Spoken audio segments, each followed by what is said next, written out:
बहुजन समाज की हर खबर पाने के लिए सब्सक्राइब करें अम्बेडकर पीपल्स वॉइस और बेल आइकन दबाएं। हेलो फ्रेंड्स, मैं नूरतराम डोरडी और आप देख रहे हैं हमारी YouTube channel Ambedkar People's Voice को।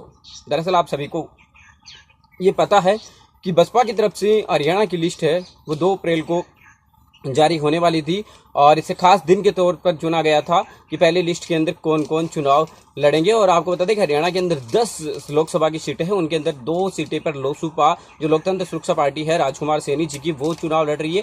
8 सीटों पर बसपा चुनाव लड़ रही है और उनकी आज जो है को पहली जो लिस्ट है सीटों की वो जारी हो चुकी है। कुछ दिन पहले ये आया था कि जो प्रत्याशी 8 चुने गए हैं उनका बसपा सुप्रीमो मायावती ने स्पेशल ट्रेनिंग उनको दी गई थी और उनके बाद ही जब वो पास हो गए तो उनको जो क्लास के अंदर उनको जो पूरे ट्रेनिंग दी गई थी उसके बाद उनका प्रशिक्षण के बाद उनका टिकट है वो फाइनल होने वाला था, जो हमने आपको कई दिन पहले ही बता दिया कि 2 अप्रैल को उसकी सूची जारी होगी। और आज करीब 12 बजे प्रेस कॉन्फ्रेंस करके एक प्रेस नोट जारी करके बसपा की तरफ से तय कर दिया गया कि जो आने वाली हरियाणा की 8 लोकसभा सीट है उनके हम प्रत्याशी अपने घोषित कर रहे हैं। तो 8 जो लोकसभा की सीटें हैं बसपा की तरफ, 2 सीटें लोसूपा की तरफ और उनमें से आज अधिकांश सीटों के ऊपर उनके उम्मीदवार उतार दिए गए हैं। 11 जो पूरी 10 सीटें हैं उनमें से जिन जिन सीटों के ऊपर उम्मीदवार बनाए गए हैं उनकी सूची इस प्रकार है। अंबाला से टिकट दे दी गई है, फरीदाबाद से भी टिकट दी गई है, हिसार से भी है वो टिकट दे दी गई है, रोहतक से भी टिकट दे दी गई है, करनाल से टिकट दी गई है, भिवानी महेंद्रगढ़ से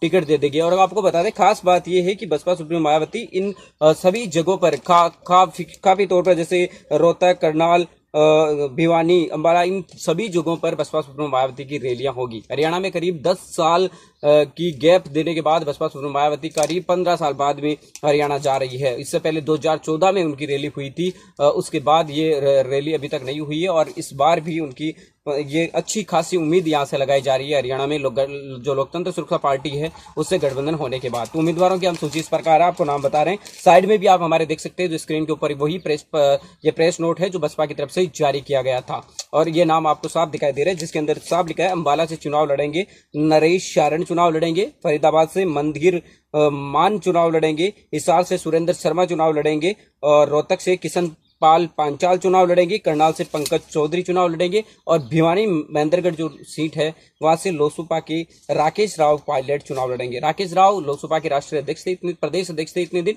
लेकिन अब उनको पार्टी ने यहां से उम्मीदवार बनाया। बाद में आपको एक सीट और बता देते जो इस सूची में नहीं है, लेकिन कुरुक्षेत्र से लोकतंत्र सुरक्षा पार्टी के राष्ट्रीय अध्यक्ष राजकुमार सैनी जी के ही चुनाव लड़ने की खबरें आ रही है क्योंकि वर्तमान में वो वहां से सांसद है और पार्टी और गठबंधन दोनों ये चाहते हैं कि कम से कम एक सीट तो गठबंधन की आए। तो यहां से काफी ज्यादा उम्मीदें लगाई जा रही है। 2-3 सीटों के ऊपर अच्छी खासी समीकरण बैठ भी रहे हैं और समीकरणों के अनुसार ये टिकट जारी की गई है जिसके अंदर SC ST OBC जनरल सारे लोगों को, तमाम लोगों को जातीय समीकरण और जनभावना के आधार पर ये टिकट जारी की गई है। तो आप एक बार फिर से ये लिस्ट देख सकते हैं। अंबाला से नरेश शारण है, फरीदाबाद से मंदिर मान चुनाव लड़ेंगे, हिसार से सुरेंद्र शर्मा, रोहतक से किशन लाल पांचाल, करनाल से पंकज चौधरी, भिवानी महेंद्रगढ़ से राकेश राव पायलट चुनाव लड़ेंगे। तो ये हरियाणा की सूची है जिसके अंदर 6 नाम शामिल किए गए हैं। 10 में से 6 नाम जारी कर दिए गए। 7वां नाम हम अपनी तरफ से आपको बता रहे हैं। ये नाम जिस दिन लिस्ट आए उस दिन देख सकते हैं आप।